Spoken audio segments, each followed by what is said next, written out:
Marcus Thorne stood in his home office on the 42nd floor of his Seattle penthouse, staring at 12 monitors mounted on the wall.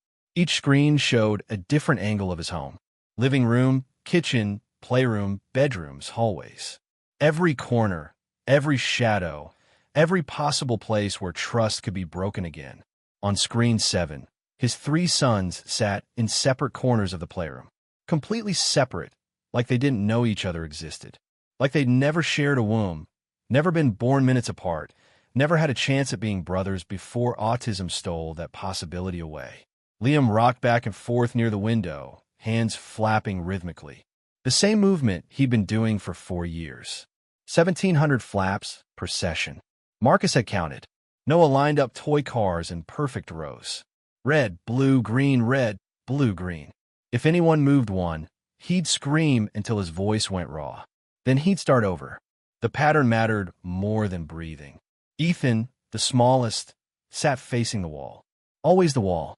He'd traced the same section of baseboard with his finger, over and over, like he was reading something written in a language only he understood. 3 sons. 3 separate worlds. 0 connection. Marcus took a sip of coffee that had gone cold hours ago. The bitterness matched everything else in his life. His company, Thorne Core Technologies, was worth $18 billion. He'd built it from nothing, turned algorithms into empire, transformed data into dominance. Forbes called him a visionary. TechCrunch called him ruthless. His investors called him a genius. But none of that money, none of that power, none of those connections could do the one thing that mattered. They couldn't bring his sons back from wherever autism had taken them. The boys were 4 years old now, diagnosed at 18 months. Severe autism spectrum disorder, all 3. The doctors used words like nonverbal, self-injurious behaviors, profound developmental delays. They spoke in statistics and percentages, painting futures that looked more like warehouses than lives. Early intervention is crucial, they said, handing Marcus brochures for therapy centers that cost more per month than most people earned in a year. He tried everything. Applied behavioral analysis, 40 hours per week. Speech therapy, occupational therapy, sensory integration therapy. He'd flown in specialists from Boston, from Switzerland, from a clinic in Japan that claimed 90% success rates. Nothing worked.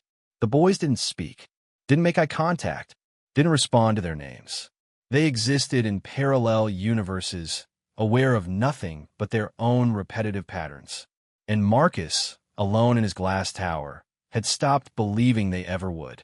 His wife, Jennifer, had left when the boys were 2. She'd lasted 6 months past the diagnosis, 6 months of therapists coming and going, 6 months of watching their son spin in circles and scream at sounds no one else could hear. "I can't do this," she'd said, suitcase already packed. "I can't watch them disappear, and I can't watch you turn into a machine trying to fix them." She'd signed the divorce papers without asking for anything. Didn't want the money, didn't want custody, didn't want any reminder of the life they'd planned before autism rewrote everything. Marcus hadn't fought her. How could he? He'd already disappeared himself. The man who used to laugh, who used to dream, who used to believe in miracles. That man died the day 3 different specialists confirmed the same diagnosis. What remained was someone who functioned, who worked, who paid people to care for children he couldn't reach. Before we continue, subscribe, like this video, and tell us where in the world you're watching from. Sometimes the miracles we stop believing in are the ones waiting just outside our line of sight. The cameras have been Jennifer's breaking point. Marcus installed them after the 7th caregiver quit. Or was it the 8th? They blurred together after a while. All those well-meaning people who'd walked through his door with credentials and optimism and walked back out within weeks, defeated by 3 small boys who wouldn't be reached. But it wasn't just defeat that drove Marcus to surveillance. It was betrayal. Caregiver number 3 had stolen prescription medication from the locked cabinet in the master bathroom. Marcus only discovered it when the pharmacy called about early refill requests. Number 5 posted photos of the boys on her private Instagram. Working with special needs kids today. #blessed, #autism, #caregiver. The photos showed Liam mid-meltdown, face red, hands over his ears. 63 people had liked it before Marcus found out and threatened legal action. Number 9 accessed his home computer and sold information about Thorne Corp's upcoming acquisition to a competitor. The SEC investigation lasted 4 months. Number 12 told the boys they were broken and would never be normal. Marcus only found out because she said it to another caregiver within earshot of the nanny cam he'd just installed. After that, trust became impossible. Marcus sat down with his head of security and mapped out every room in the house. They installed cameras in corners, smoke detectors, wall outlets. Motion sensors tracked movement. Audio captured every word. The monitoring system cost $180,000. Marcus would have paid 10 times that. Jennifer saw the completed installation and packed her bags that night. "You're surveilling our own home," she'd said, voice hollow. "You're watching our children like they're suspects." "I'm protecting them," Marcus replied. "From what? From life? From connection? From anyone who might actually care? From people who pretend to care and then hurt them when I'm not looking." Jennifer had stared at him for a long moment. "You're not protecting them, Marcus. You're building a prison, and you're the one inside it." She'd left. The cameras stayed. That was 2 years ago. Since then, Marcus had employed 9 more caregivers. 17 total. Some quit because the boys were too difficult. Noah once had a 3-hour meltdown because someone moved his favorite cup 2 inches to the left. Ethan bit hard enough to draw blood when overstimulated. Liam would bang his head against the floor if routines changed even slightly. Others quit because Marcus was too difficult. His protocols were extensive. 57 pages of instructions. Meal times, therapy schedules, acceptable discipline methods, emergency procedures, approved phrases, forbidden activities. No bonding. He told each new caregiver on their first day. Follow the behavioral protocols. Document everything. Don't improvise. Don't try to fix them. Don't give me hope speeches. Just keep them safe and on schedule. Most lasted 3 weeks. A few made it to 2 months. None stayed longer than 4. Marcus told himself it didn't matter. He'd find someone eventually. Someone clinical enough to follow directions. Someone detached enough to not break under the weight of 3 unreachable children. But late at night, when the house went quiet and he watched the day's footage, Marcus wondered if the problem wasn't the caregivers. Maybe the problem was him. Maybe Jennifer had been right. Maybe he'd built a prison, installed cameras to watch his children exist behind bars of his own construction, and called it protection. On screen 7, Liam rocked. No lined-up cars. Ethan traced the baseboard. 3 sons. 0 connection. Marcus finished his cold coffee and opened the folder on his desk. Resume for caregiver number 18. He didn't bother reading the name. Maya Chin stood outside the glass tower on 5th Avenue, staring up at a building that seemed to pierce the clouds. 42 floors of wealth, so extreme it felt like a different dimension. She checked the address on her phone 3 times. The pay rate still didn't make sense. $28 per hour, live-in position, 3 children with autism. That was 4 times what her other jobs paid combined. For times what she made cleaning offices at night, serving tables at the diner on weekends, and doing online data entry whenever sleep felt optional. Money like that came from desperation. Maya adjusted her backpack and walked through the lobby. Marble floors reflected her second-hand coat, her worn sneakers, her exhaustion she couldn't quite hide anymore. The elevator ride took 43 seconds. She counted, an old habit from childhood, from the days when her little brother David would panic in small spaces, and counting gave him something to focus on besides fear. David. Maya's throat tightened. She pushed the thought away before it could settle. The elevator doors opened directly into a penthouse that looked more like a museum than a home. Floor-to-ceiling windows showcased the entire Seattle skyline. Furniture that probably cost more than she'd earned in her entire life sat arranged in perfect symmetry. Everything gleamed. Nothing looked touched. A man stood near the windows, back to her, phone pressed to his ear. "I don't care what the board thinks. Make it happen or find someone who will." He ended the call and turned. Marcus Thorne looked exactly like his Forbes photos. Mid-30s, dark hair cut precisely, suit that probably cost what Maya paid for 6 months of rent. But the photos hadn't captured the exhaustion in his eyes, the way his shoulders carried weight that had nothing to do with running an $18 billion company. Miss Chun. He didn't offer his hand. You're early. Yes, sir. I apologize if it's fine. Punctuality is noted. He gestured toward a conference table near the windows. Sit. Maya sat. Marcus remained standing, looking at something on his tablet. Your resume is thin, he said without looking up. No formal training in special education. No certification in behavioral therapy. 3 years cleaning commercial buildings. 2 years in food service. Minimal childcare experience beyond babysitting. He set the tablet down. Why did you apply for this position? Maya's prepared answer, the one about being passionate about helping children with special needs, died in her throat. Something about this man's directness demanded honesty. I need the money, she said quietly. I'm putting myself through community college.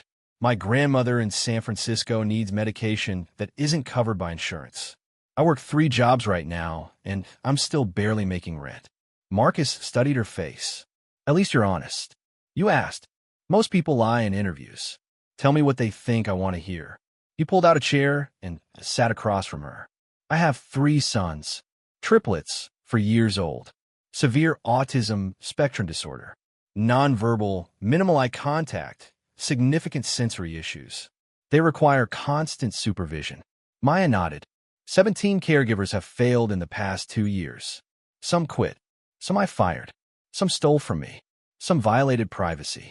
Some tried to implement their own methods against my explicit instructions. His voice was flat, clinical. I have protocols. 57 pages. You will follow them exactly. No improvisation. No bonding attempts. No trying to cure them. Just maintenance and safety. Maintenance, Maya repeated, and something in her chest tightened. That's what I said. Mr. Thorne, I don't mean to overstep, but children aren't machines. They can't just be maintained. His expression didn't change. Miss Chun, do you want this job or not? Maya thought about her bank account. $37 until next Friday. Thought about her grandmother's medication bill sitting unpaid on her desk. Thought about dropping out of school for the 3rd time because she couldn't work enough hours and take classes. Yes, she said. I want the job. Then you'll follow my instructions. The boys have therapy schedules. You'll transport them, supervise, document everything. Meals are timed. No deviations. No sugar. No food dyes. No unapproved snacks. Bedtime is 7:30. No negotiations. He stood. The house has cameras. Every room. I watch the footage. Don't do anything you wouldn't want recorded. Maya felt something cold settle in her stomach. You watch your children through cameras? I protect my children through cameras, Marcus corrected. After 17 failures, surveillance isn't paranoia.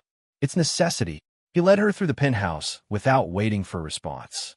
Kitchen, living areas, guest rooms, all pristine and empty. Then down a hallway to what he called the therapy room. 3 boys sat in separate corners. Maya stopped in the doorway. The boy near the window rocked back and forth, hands moving in repetitive patterns. The one in the center arranged toy cars with intense focus. The smallest one sat facing the wall, finger tracing something Maya couldn't see. Liam, Noah, Ethan, Marcus said, pointing to each boy. None of them looked up. They won't respond to their names. They won't acknowledge your presence. Don't take it personally. Maya watched them. 3 small bodies, 3 separate worlds. She'd seen this before. David used to sit like that. Used to rock. Used to line things up. Used to trace patterns only he could see. The doctors called it autism. Maya's parents called it a burden. They'd sent him to a special school when he was 6, a place that promised structure and behavioral modification and independence. David had been dead 3 years now. 17 years old. Walked into traffic while stimmying, didn't hear the truck horn, didn't see it coming. The facility director said it wasn't their fault. Said David had been making progress.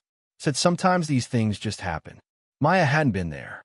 She'd been working 2 jobs, trying to help pay the facility fees, visiting once a month when she could afford the bus fare. She should have been there more. She looked at these 3 boys at their separate corners, at the way no one was actually with them, actually present, and felt something crack open in her chest. When can I start? She asked quietly. Marcus checked his watch. Now, your room is down the hall. The protocol manual is on your bed. Read it tonight. Begin implementation tomorrow at 6 a.m. He walked out without another word. Maya stood in the doorway, watching three boys who didn't know she existed yet. Didn't know anyone existed beyond their own patterns and routines. She thought about David, about all the things she'd learned too late, about how the fancy facilities and strict protocols had taught him to comply, but never taught him he was loved. Hey, she said softly, knowing they wouldn't respond. I'm Maya. I'm going to be spending time with you now. Liam kept rocking. Noah kept lining up cars. Ethan kept tracing the wall. Maya pulled her backpack off her shoulder and sat down on the floor near the doorway. Not approaching them, not invading their space, just being present. She didn't touch the protocol manual that night, and she didn't plan to follow it. Day one started at 5:47 a.m. with screaming. Maya bolted upright in the small guest room Marcus had assigned her, heart pounding. For a moment, she couldn't remember where she was. Then the screaming came again, high-pitched and desperate, and she ran. The therapy room. Noah stood in the center, face red, tears streaming, hands covering his ears. Liam rocked violently near the window, making distressed sounds. Ethan had curled into a ball facing the corner. Maya scanned the room. Everything looked the same as last night. Same toys, same arrangement, the curtains. Someone had opened the curtains. Morning light streamed through the windows. She crossed the room quickly and closed them. The room dimmed. Noah's screaming softened to crying. Liam's rocking slowed. Ethan uncurled slightly. I'm sorry, Maya whispered, though she didn't know if they could hear her. I'm so sorry. Someone opened the curtains, and the light was too much, wasn't it? She sat down on the floor, giving them space, waiting. Slowly, over 10 minutes, the room settled. Noah's crying stopped. He returned to his toy cars, hands shaking. Liam's rocking became rhythmic again. Ethan stayed curled up, but stopped shaking. Marcus appeared in the doorway, still in pajamas. What happened? Light sensitivity, Maya said quietly. Someone opened the curtains. The sudden bright light triggered them. The morning staff opens curtains at 6. It's in the protocol.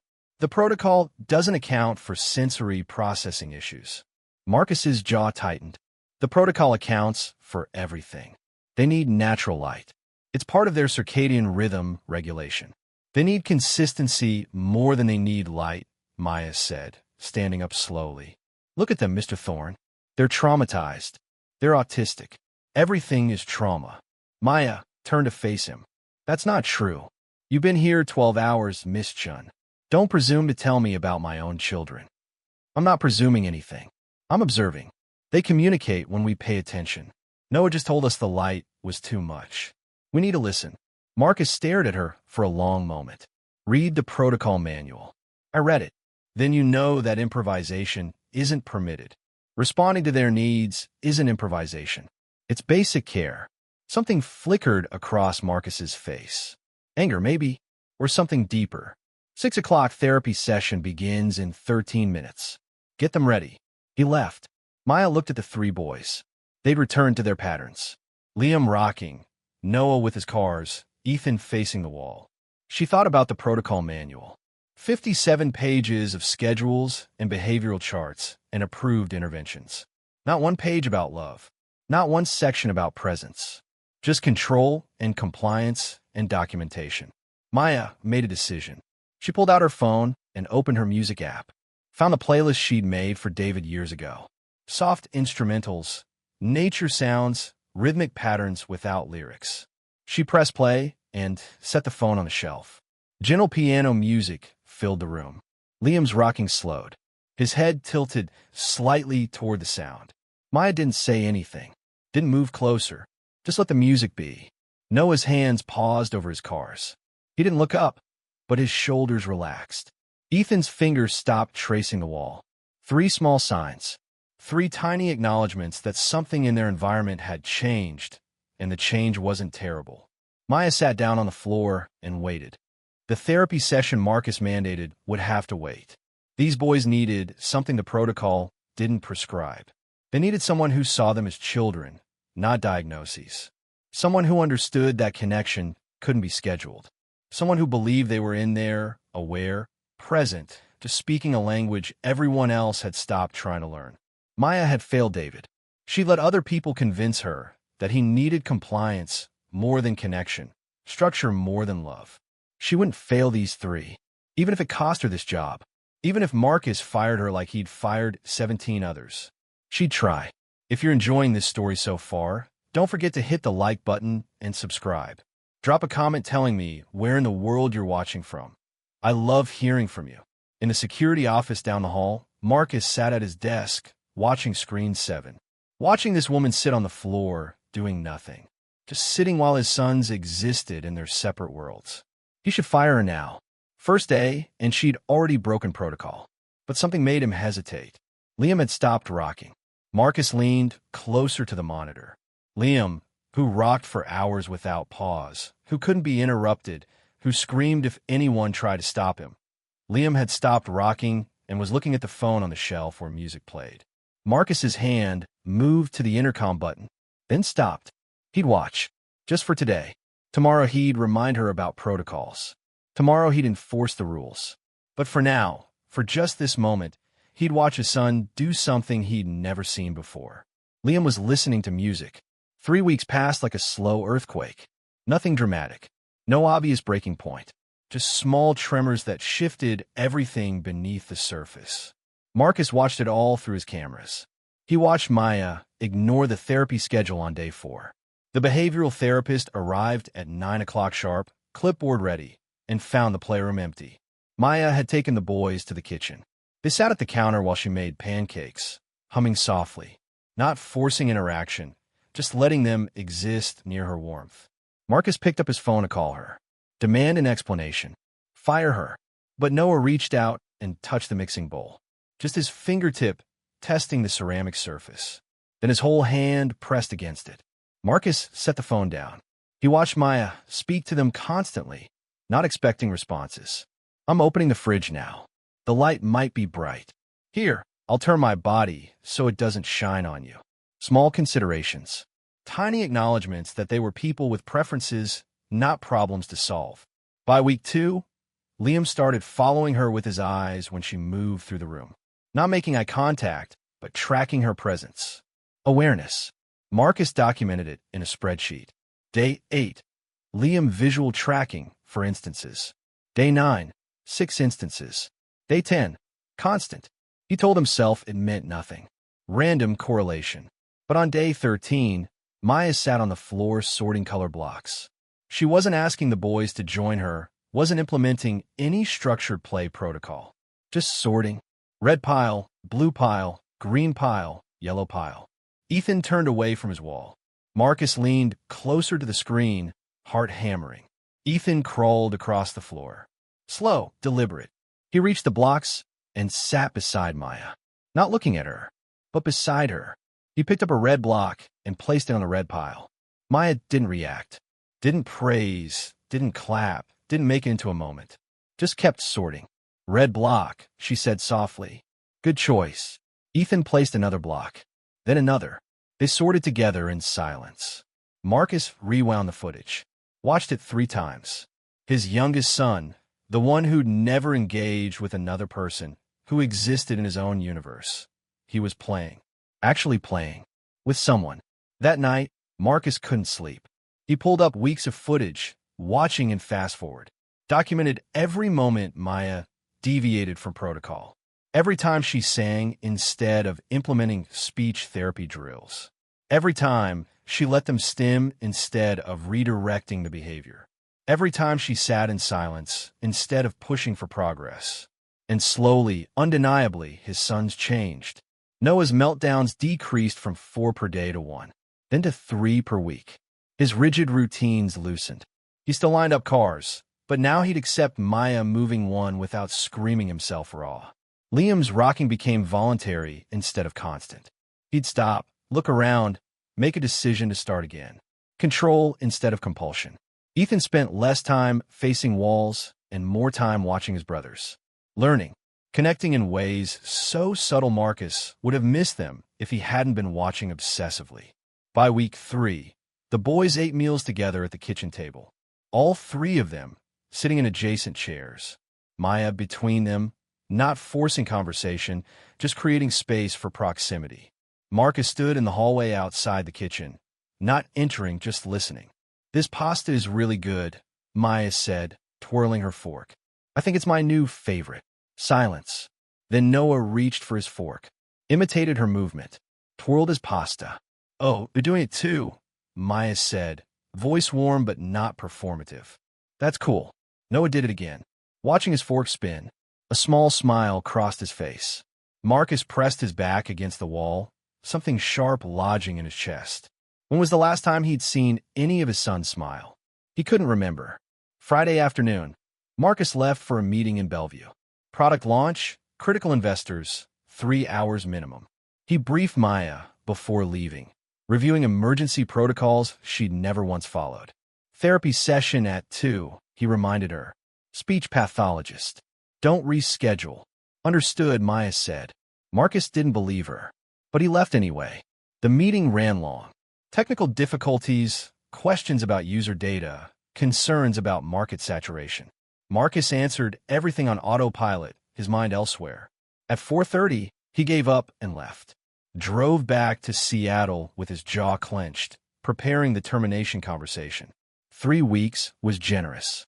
She'd broken protocol daily. It was time. He entered the penthouse at 5:15. Quiet. Too quiet. Marcus frowned and pulled out his phone, opening the security app. Living room camera showed nothing. Kitchen empty.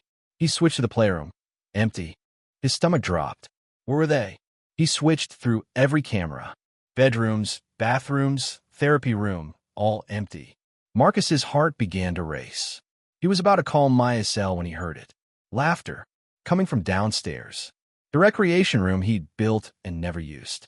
Marcus moved toward the stairs. The sound got louder. Not just one laugh. Multiple. High-pitched, joyful, completely unrestrained. He descended the stairs and stopped at the doorway. The recreation room had been converted into an obstacle course. Couch cushions formed paths across the floor. Blankets draped over chairs created tunnels. Pillows stacked into towers. And his 3 sons were running through it. Running. Liam jumped over a cushion, arms spread like wings, making airplane sound with his mouth. Actual sounds. Intentional vocalizations. Noah crawled through a blanket tunnel, emerged on the other side, looked back and waited for Ethan. Ethan, the smallest, the one who never moved unless guided, ran across the cushion path and threw himself onto a pile of pillows, laughing so hard his whole body shook. Maya knelt in the center of the chaos, grinning. "Again?" she asked. All 3 boys scrambled to start over. Marcus couldn't breathe. His hand gripped the doorframe so hard his knuckles went white. These weren't his sons. His sons didn't run, didn't play, didn't laugh, didn't interact with each other or acknowledge each other's existence. His sons lived in separate realities, unreachable, gone. But these 3 boys, playing together, taking turns, making sounds, expressing joy. Maya looked up and saw him. Her smile faltered. "Mr. Thorne, you're back early." Marcus couldn't speak. His throat had closed completely. "We finished the therapy session," Maya said quickly, standing. The speech pathologist said, "They made incredible progress." She asked what we've been doing differently. "I can show your notes." "What is this?" Marcus's voice came out rough, broken. "It's play. They needed, you destroyed my living room." Maya glanced at the cushions and blankets. "I can clean up. It'll take 10 minutes. That's not the point." Marcus stepped into the room. The boys had stopped playing, sensing the tension. They watched him with expressions he'd never seen before. Awareness. Concern. Like they understood something was wrong. "The point," Marcus continued, voice shaking, "is that you've been here 3 weeks and you've followed exactly 0 protocols. You've ignored every instruction. You've implemented unsupervised interventions." He stopped, because Noah had walked over to Maya and taken her hand, actually reached out and grabbed her hand, seeking comfort, seeking protection from him, from their own father. Something inside Marcus splintered. "Pack your things," he said quietly. "You're fired." Maya's eyes went wide. "What?" I said pack your things. I'll have accounting send your final check. Mr. Thorne, please. If you just now, Miss Chun. The boys started making distress sounds. Liam began rocking again, faster, agitated. Noah's grip on Maya's hand tightened. Ethan ran to the corner and curled up. Maya looked at them, then at Marcus. They're scared, she said softly. They don't understand what's happening. Neither do I, Marcus said, which is exactly the problem. Maya left that night. Marcus watched through cameras as she packed her small room, tears streaming silently down her face. She stopped at the therapy room door, looked at the 3 boys sleeping in their beds, whispered something he couldn't hear through the audio feed. Then she was gone. The house returned to silence. Marcus hired a new caregiver within 48 hours. Credentials impeccable. References glowing. She lasted 4 days. The boys screamed whenever she entered the room. Liam banged his head against the wall until Marcus had to physically restrain him. Noah stopped eating. Ethan returned to facing walls, rocking constantly, gone again. The second caregiver quit after 2 weeks. I'm sorry, Mr. Thorne. They're grieving. They need her back. Marcus fired 3 more over the next month. None could reach them. The boys had regressed beyond where they'd been before Maya arrived. Worse than baseline. Actively traumatized. At night, Marcus watched old footage. Maya reading to them on the floor. Maya humming while they sorted blocks. Maya creating that obstacle course. All 3 boys running and laughing and alive. He destroyed that. Destroyed the one good thing that had happened in 4 years because he couldn't handle that someone else had reached his sons when he'd failed. Jealousy. That's what it was. Not concern for their safety or proper protocol. Just jealousy that a woman making $28 per hour had accomplished what his billions couldn't buy. And his sons were paying the price. Marcus sat in his office at 2 a.m., staring at his sleeping boys on screen 7. Liam rocked, even in sleep. Noah clutched the toy car he'd been holding when Maya left, refused to let anyone touch it. Ethan hadn't made eye contact with another human in 6 weeks. Marcus pulled up Maya's employment file. Last known address, University District. Studio apartment, 3rd floor. He grabbed his keys. The drive took 20 minutes. The building was old, paint peeling, security door broken. Nothing like the glass tower where Marcus lived. He climbed 3 flights of stairs and knocked on apartment 3C. Footsteps. A long pause. Then the door opened 2 inches, chain still attached. Maya looked terrible. Dark circles under her eyes, hair unwashed, wearing sweats and an oversized shirt. Mr. Thorne. Her voice was flat. It's 2 in the morning. I know. What do you want?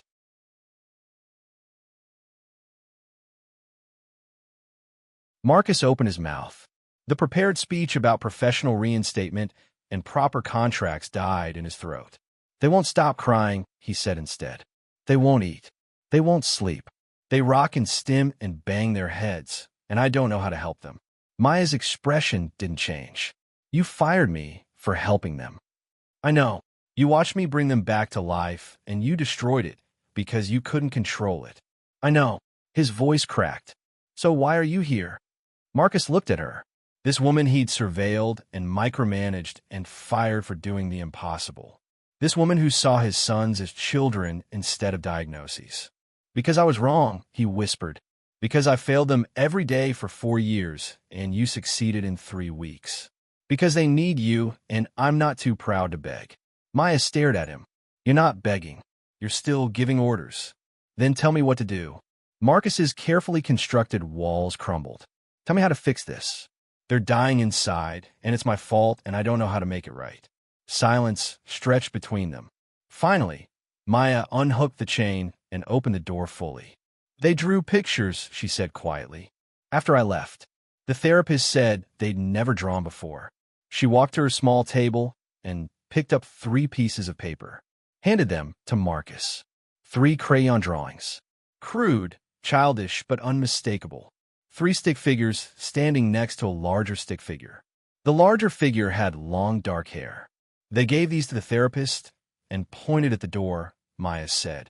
They were asking where I went. Marcus stared at the drawings. His sons, who'd never communicated, had learned to ask for what they needed. They'd ask for her. I can't come back to the same situation, Maya said. No cameras in their playroom. No protocols that ignore what they're telling us. No treating them like problems to solve instead of people to know. Agreed. And you have to show up. She stepped closer, eyes fierce. Not watch through screens. Actually be present. Learn their language. See them. I don't know how. Then I'll teach you. Maya's voice softened. But Marcus, you have to trust me. And you have to trust them. He nodded, not trusting his voice. Give me until morning. I'll come back at 8. Marcus drove home as the sun rose. Went directly to the therapy room.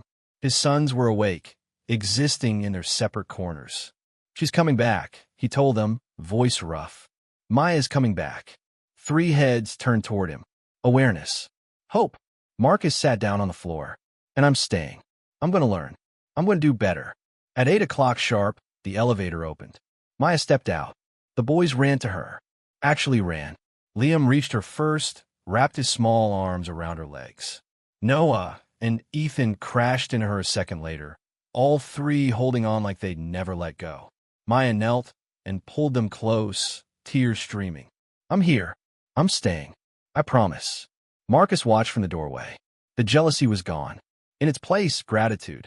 Overwhelming, humbling gratitude. Maya looked at him over the boys' heads. Ready to learn? Marcus nodded. She smiled.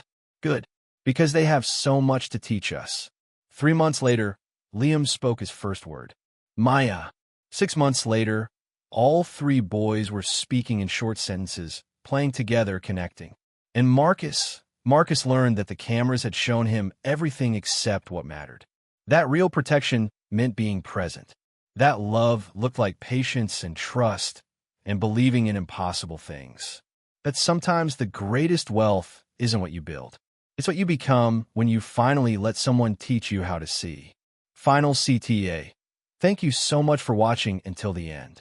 If you love this story, check out the other videos on your screen now.